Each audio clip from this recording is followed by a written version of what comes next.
I've interviewed a lot of people who are deeply spiritual, and pretty much all of their stories seem to start with an addiction. Yeah. I'm really trying to understand what the domino effect, I guess, is there. Yeah, so I think so there are different ways to think about it. One is that if you randomly have an addiction and you conquer it, that requires an internal work, like an internal strengthening of your anterior cingulate cortex, which is what monitors your internal conflict, gives you willpower. You have to master yourself in some way. So I think that. But does it start before the addiction? Because yes, I think so. So I think an addiction is like a karmic.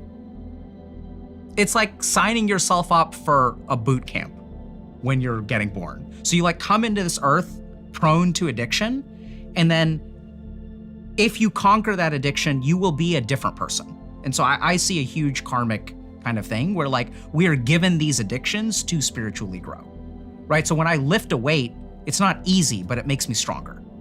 We got a clip here from the diary of a CEO discussing addiction, and his belief is addiction is bestowed on you through karmic.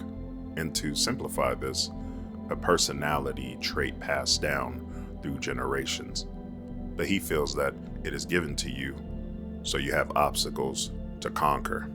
So I think we sometimes forget that the mind doesn't wear out. Can you challenge what I'm about to say then? Okay. So the way that I would think about it is that something might happen in your life. Now, okay. you might think this would happen in a past life or in some other form, some kind of early trauma, I guess. Okay. Your dad screams in your face that you're a piece of shit when you're 3 years old. And because of that, I don't know, you develop some sort of addictive behaviors to deal with the stress and the dopamine, the cortisol that's running through your body. So that becomes domino number 2. Great. And then you struggle and battle the addiction. It ruins your leave life. Me one domino, okay? Okay. Yeah. It ruins your life. Your partner says she's going to leave you because of this addiction that you have. So you decide that the pain of making a change is greater than the pain of staying the same. So you go to rehab and you go on the journey. You overcome it. And maybe there is still a hole or a gap. There is. To simplify this, the traumas set in place and the triggers to set up the dominoes is the constant cycle that people are plagued from, where they keep repeating the same outcomes over and over. And even though you go get help and you seek to conquer these objectives, eternal objectives, there's still a void there waiting for the first domino to fall. This is what he's just explaining. This is what he was just explaining. But to further break it down, it's extreme conditioning. So whether somebody put the conditioning in motion or you condition yourself to believe the things that were set in motion, you will never have anything good, you are a POS, you're going to constantly self-sabotage yourself and believe these things, thus perpetuating and continuing the cycle to self-implode every time. Even though things are going great, you're just set into an extreme cycle that that always resets when things are feeling unfamiliar. So the trauma from it is the familiarity of what you came from, and sometimes that trauma can be a place of home, meaning this is where you are most comfortable, you understand this pain, versus a foreign pain. Peace can be painful to somebody who doesn't understand the language of peace, the feeling of peace. Peace could be somebody's actual chaos. It's almost like reverse engineering yourself in what's comfort and what's familiar, and bridging those gaps and connecting that. So anytime you step off of the road, you go back to what's familiar, which could be pain, a familiar pain, and you're used to it. You built calluses to it. You will not overcome it. The scenario you described, that person will relapse. Okay, so the scenario that you said, was you realize that the pain of not giving up the addiction hurts more than the pain of giving it up. That's not gonna work. So the moment that if you say, okay, the consequences of the addiction are so high that I have to give it up.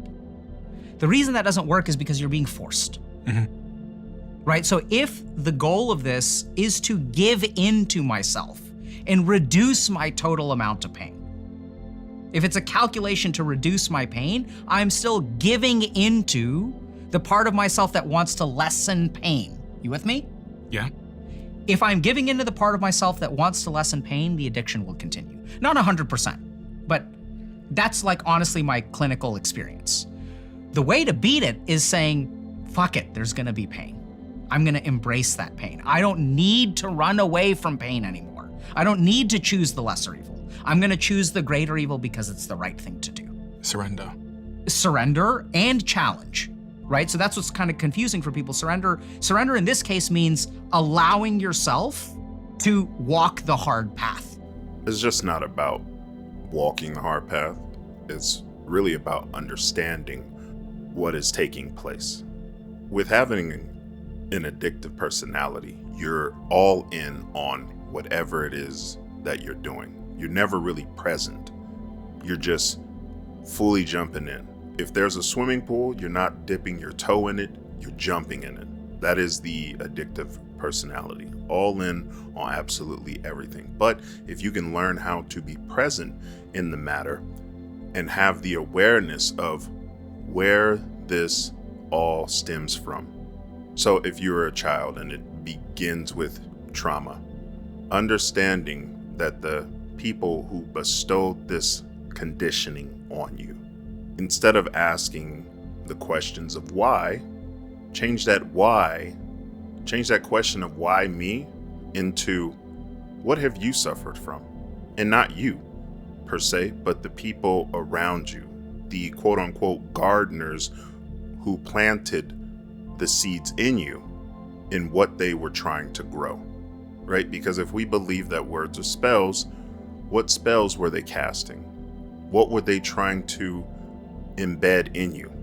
And if it's the continuation of the chaotic cycle of not achieving much, then you'll have a better understanding of your gardener, of the family around you, of the friends, of the people who set this off in motion to get your mind going in the direction that it is. And that's why on this channel, it's always better to understand than to be understood. Because if you understand everything around you, or mostly everything around you, then you can make the proper decisions to put yourself in a better position, mind, body, and soul. And so when you are talking about addictions and understanding the extreme measures that personality is, then you could be present more often. If you're present more often, you can take over the steering wheel at points and times. But it's definitely all about being present. Not being trapped by I have to lessen the pain in my life. The domino that I would add at the beginning would be, why were you born in that family? Right? So that presumes a layer of reality that we do not, generally speaking, scientifically accept. Why do you believe in that layer of reality? And what is that layer of reality? Two reasons. One is because I think that there's order in the universe. I think we have abundant evidence that there are laws that govern existence, okay? And the laws that we have so far are, generally speaking, in my opinion, insufficient to answer the question why someone is born in a particular place. We have a piece of that. We have a piece of why you're born the way you are because of things like genetics, right? So we know that like your tendency for baldness is like determined before you're even born, right? That's what the theory of karma kind of says. It's like there's a lot of stuff about your life that is determined before you even show up. So that's one reason. So I think we need a system that is sufficiently explanatory. And for me, there are other arguments like biological reductionism and like you can say there's no broader purpose to anything or whatever. I think that's fair to say, but I do think that there's order to things.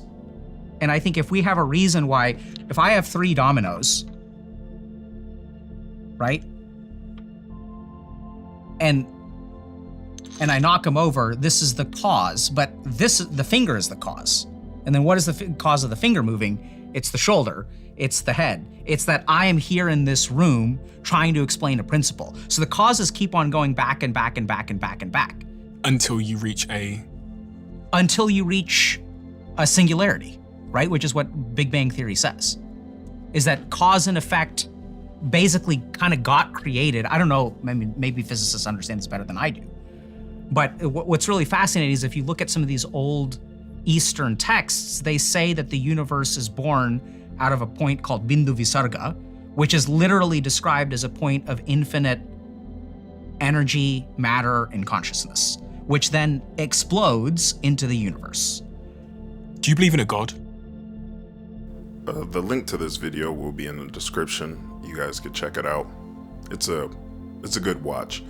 But to piggyback on what he's saying, that the cause and effect and how it tracks back, once you have an understanding of your purpose or what it is that you want to do in your life specifically, but also understanding just the couple generations behind you and the pattern that continued. Once you understand that, then you have the power to break that, right? Many times we look at the generations before us and we say, why did you do this to me? Why did you? And once you understand that it is a language in itself, it is a language that was passed down to them. Now, if you want to dig deep and figure out who it was to start this language of chaos, of, trauma, of things like that, then that is your journey. But once you understand the pattern from your mother to her father and so on and so forth, then you can understand that, oh, this was just taught to them. And you may be in a mindset of, but I know right from wrong, right? Because your experience was different than theirs. The technology and experiences are drastically different from theirs. Empathy and things like that are different when you can understand that they grew up where life was expendable through wars and things of that nature. So they're locked in a certain time period of teachings and things of that nature. So instead of blaming them, understand that they are human with many flaws and things that they come with, but you are now here and you have the traits and things that they have passed down onto you that you are now in control of. It's not about continuing the cycle, it's about breaking the cycle and working with what was bestowed on you. Now, if you have an addictive personality, it's all about channeling it, right? The addictive personality can go from being a boss, a CEO, and a junkie. They all share the same thing, all in. But the substance and the objective is what they're chasing that's different. But you guys let me know your thoughts in the comments below. We can continue to have this conversation. If you want me to do a follow-up, we can really dive deep into this, but it's up to you. If you want to continue to have that conversation, like and subscribe. Again, the video link will be in the description. You guys take care for now, and I'll see you in the next one.